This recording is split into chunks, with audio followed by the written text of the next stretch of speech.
Avec nous tout de suite pour en parler, Pierre-Luc Quimper, président de Bitfarms, qui est une jeune entreprise de centre de calcul, notamment à Farnham, Saint-Hyacinthe, Notre-Dame-de-Stanbridge, Cowansville, Saint-Jean-sur-Richelieu. Vous avez quoi, une centaine d'employés? En ce moment, on est à 100 employés. Bonsoir, M. Quimper. Bonsoir. Alors, vous en pensez quoi de cette proposition aujourd'hui d'Hydro-Québec? Moi, je pense que c'est une vision à court terme de Hydro-Québec ou du gouvernement. Je pense que nous, quand on a fait notre plan d'affaires pour starter cette entreprise-là, on avait notre matière première, c'est l'énergie, donc on avait choisi le Québec justement pour le tarif LG.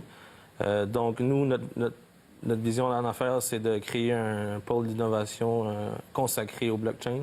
Donc, qui nous mettent dans le même bateau que les crypto-monnaies, qui ont une vision à court terme et seulement miner des bitcoins. On trouve ça un peu injuste. Donc, nous, notre vision d'affaires, c'est vraiment de développer de la recherche et développement dans cette industrie-là, de développer des softwares, une vraie use case qu'on va pouvoir utiliser au quotidien. Alors, vous développez ce type de centre-là avec tous les ordinateurs qui sert à faire du minage de crypto-monnaies. En ce moment, on construit l'infrastructure qui va supporter la technologie. On est en entreprise que ça fait même pas un an qu'on est en opération. Donc, il faut quand même s'adapter au marché.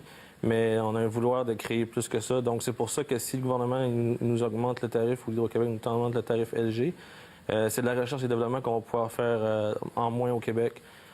Puis c'est pour ça qu'on va se battre puis qu'on veut démontrer à la Régie de l'énergie que notre plan d'affaires, ce qu'on a pour le Québec, c'est à long terme, c'est pas seulement des bitcoins. Je dis, ce tarif-là est offert aussi quand on développe l'économie, quand on crée des emplois. Exact. Or, il y a une étude qui a été faite par KPMG qui dit qu'il est difficile pour les centres de minage de justifier l'obtention du tarif spécial de développement économique et que les effets économiques des centres de minage sont bien moindres que les effets des centres traditionnels d'hébergement de données.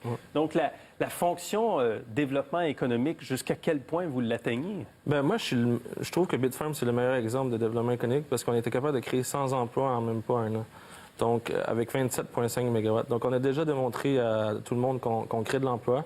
C'est des emplois qui sont bien payés, c'est des emplois qui sont reliés à la technologie. Puis ça, on parle juste vraiment de l'infrastructure. Qu'est-ce qu'on veut créer en recherche et développement, en software, tout ce qui va s'en venir par la suite, ça va être d'autres emplois, puis ça va être encore des emplois qui vont être encore mieux rémunérés qu'en ce moment. Là, vous avez des projets déjà en selle qui sont déjà en place. Par exemple, à Thetford, vous avez un projet que vous présentez. Combien d'emplois vont être créés avec ça? À Thetford, ça va être une centaine d'emplois. Une centaine d'emplois. Non, excuse, 200 emplois. 200 emplois pour ce qui est de Thetford.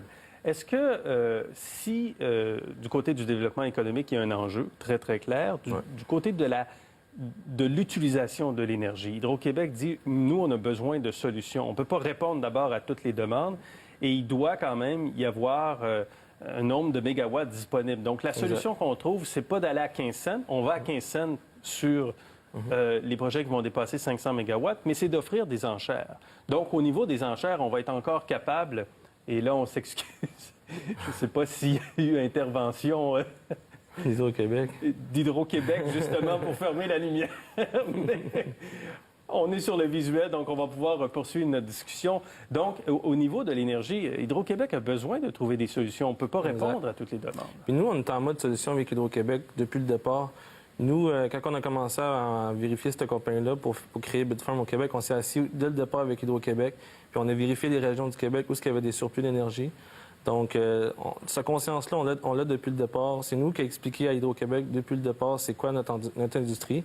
Puis quand on parle de délestage, nous, nos installations sont faites en conséquence de faire du délestage, comme une entente qu'on a faite avec Hydro-Sherbrooke.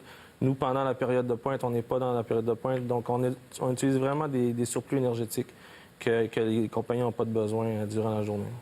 Il y a aussi un risque au minage quand même de crypto-monnaies. Si les prix devaient s'effondrer, puis Dieu sait qu'il y en a de l'information qui circule, il y avait on a évoqué il y a quelques jours des possibilités de manipulation également dans le monde des crypto-monnaies. Si le prix s'effondre, est-ce que ce sera vraiment rentable de continuer d'exploiter un centre de calcul de type chaîne de blocs?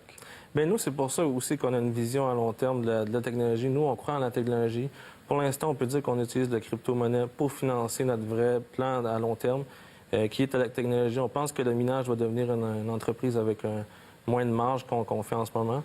Mais à long terme, c'est vraiment la technologie qui va sortir de tout ça. Il ne faut pas oublier que le blockchain est émergé en cause que le Bitcoin a été créé. Donc, nous, on focus vraiment sur la technologie, puis on pense que Alors, vous allez faire quoi à partir de maintenant? Est-ce que vous allez participer aux enchères d'Hydro-Québec? Oui, on partira pas aux enchères. Si on ne veut pas participer aux enchères d'Hydro-Québec parce que nous, on trouve qu'on est désavantagés face à des monopoles chinois qui veulent juste s'en venir ici avec une vision à court terme. Parce que nous, notre vision à long terme, c'est vraiment la technologie. Puis ça nous désavantagerait à participer à cette guerre d'enchères. Et qu'est-ce que vous allez faire? Alors, vous allez payer 15 cents le kilowattheure? Non, nous, en ce moment, on a déjà des ententes signées avec Hydro-Québec, puis Hydro-Sherbrooke, Hydro-Magog. Donc, pour l'instant, on focus pour garder ces tarifs-là. Mais c'est sûr qu'on veut démontrer à la régie nos plans futurs au Québec, puis on veut leur démontrer que nous, c'est important de garder le tarif léger pour développer des projets comme Baie-Comeau puis Thetford Mine. Baie-Comeau, Thetford Mine, ce sont des projets futurs. Vous en avez combien de projets sur la table, présentement? Pour l'instant, on a ces deux projets-là en ce moment. Vous avez ces deux-là. Est-ce que ces deux-là ne vont pas de l'avant si la proposition d'Hydro-Québec est adoptée telle qu'elle? Si les tarifs augmentent, le tarif LG augmente, puis nous, on ne demande pas de tarif de développement économique. Si le tarif augmente, c'est sûr qu'on ne pourra pas développer des projets comme Baie-Comeau puis Thetford Mine. Puis c'est des projets qu'on veut développer parce qu'on pense que les gens dans ces régions-là, ils veulent une diversité économique. Puis nous, c'est ça qu'on leur apporte.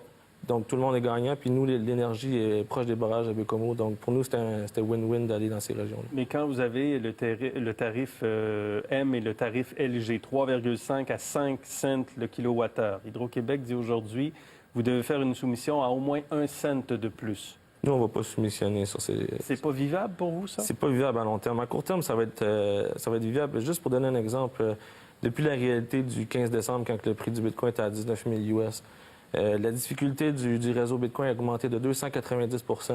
Le prix a chuté de 60 %. Donc, on n'est plus dans les mêmes marges. Puis nous, depuis le départ, on pense que ces marges-là ne vont pas rester. Donc, c'est pour ça qu'avec la vision à long terme qu'on a de ce business-là, commençant à surenchérir pour de l'énergie, avec une vision à long terme, c'est pas viable pour nous au Québec. Bon, alors on verra la suite de toute façon. Merci beaucoup. Merci. Merci, M. Quimper, pour cette entrevue ce soir.